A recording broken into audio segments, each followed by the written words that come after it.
कभी कभी जिंदगी हमें ऐसे लोगों से मिलवाती है जो हमारी सोच ही नहीं हमारी रूह तक बदल देते हैं। ये कहानी है एक करोड़पति बिजनेसमैन और एक साधारण चाय बेचने वाले लड़के की। दो अलग अलग दुनिया, दो जिंदगियां, पर एक मुलाकात जिसने दोनों की राहें बदल दी। मुंबई की एक बरसाती शाम थी। तेज बारिश, जाम से भरी सड़कें और सड़कों पर दौड़ती भागती गाड़ियां। एक चमचमाती मर्सिडीज कार एक कोने में आकर रुकती है। इंजन बंद, नेटवर्क गायब। कार के अंदर बैठा था राजवीर सिन्हा, एक नामी बिजनेसमैन जिसके प्रोजेक्ट्स मल्टीनेशनल कंपनियों से भिड़ते थे, जिसकी तस्वीरें मैगजीन के कवर पर छपती थी। लेकिन उस पल वो बस एक भीगा हुआ अकेला इंसान था। राजवीर गाड़ी से बाहर निकला। बारिश जोरों से हो रही थी। वो गुस्से में मोबाइल को बार बार देख रहा था। कोई नेटवर्क नहीं। तभी उसकी नजर पड़ी एक छोटे से चाय के ठेले पर। प्लास्टिक की छत के नीचे बारिश से बचता हुआ एक लड़का, शायद 25 साल का, सादा कुर्ता पायजामा पहने हुए, वो हंसते हुए चाय बना रहा था, जैसे बारिश उसकी परवाह न कर रही हो। राजवीर ने पूछा, भाई एक चाय मिलेगी? लड़का मुस्कुराया, क्यों नहीं सर, आइए बैठिए। उस लड़के का नाम था राघव। राजवीर बैठ गया। राघव ने चाय दी। पहला घूंट लेते ही चेहरे पर सुकून उतर आया। चाय अच्छी थी, पर उससे ज्यादा खास थी राघव की सादगी और बातें। राजवीर ने पूछा, इतनी बारिश में भी चाय बेचकर क्या मिलेगा जिंदगी में? राघव हंसते हुए बोला, सर जिंदगी कोई बड़ी नौकरी या बड़ी कार नहीं है। मेरे लिए तो बड़ी बात ये है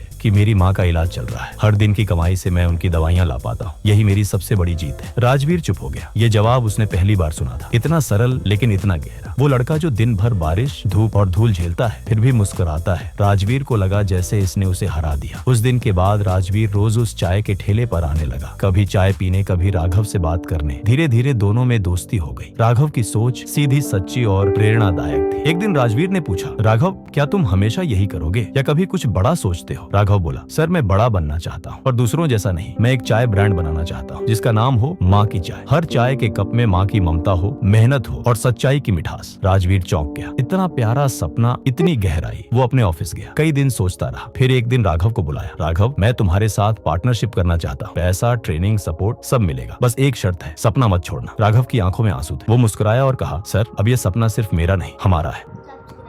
और वहीं से शुरुआत हुई माँ की चाय की। पहला स्टोर खुला, साफ सुथरा, प्यारा सा, जिसमें हर कप चाय के साथ कहानी मिलती थी। राघव हर स्टोर पर अपनी माँ की तस्वीर लगाता था और नीचे एक लाइन लिखता था, ये उनके लिए है जिन्होंने कभी हार नहीं मानी। लोग आए, चाय पी, बातों में डूबे, और फिर वो स्टॉल एक दुकान बन गया। दुकान एक ब्रांड और ब्रांड एक क्रांति। 6 महीने में 5 नए स्टोर खुले। राघव अब सिर्फ चाय वाला नहीं, एक आइडिया का चेहरा बन चुका था। राजवीर अब उसके इन्वेस्टर से बढ़कर उसका सबसे बड़ा सपोर्टर था। 3 साल बाद राघव एक राष्ट्रीय बिजनेस अवार्ड में मुख्य अतिथि के तौर पर बुलाया गया। सीधा साधा कपड़ा पहने हुए वो मंच पर पहुंचा, माइक उठाया और बस एक पंक्ति बोली, जिंदगी चाय जैसी है, अगर कभी कड़वी लगे तो उसमें थोड़ा प्यार और थोड़ा सब्र मिला लो, स्वाद अपने आप बदल जाएगा। पूरे हॉल में तालियां गूंज उठी। पहली कतार में बैठा था राजवीर, तालियां बजा रहा था। आंखों में नमी थी पर मन में पूरा सुकून। उसे समझ आया असल सफलता क्या होती है। हमें लगता है कि पैसा ही सब कुछ है, लेकिन असल दौलत होती है सोच की, मेहनत की और दिल की सच्चाई की। और वो राघव के पास थी। सपने बड़े हों या छोटे,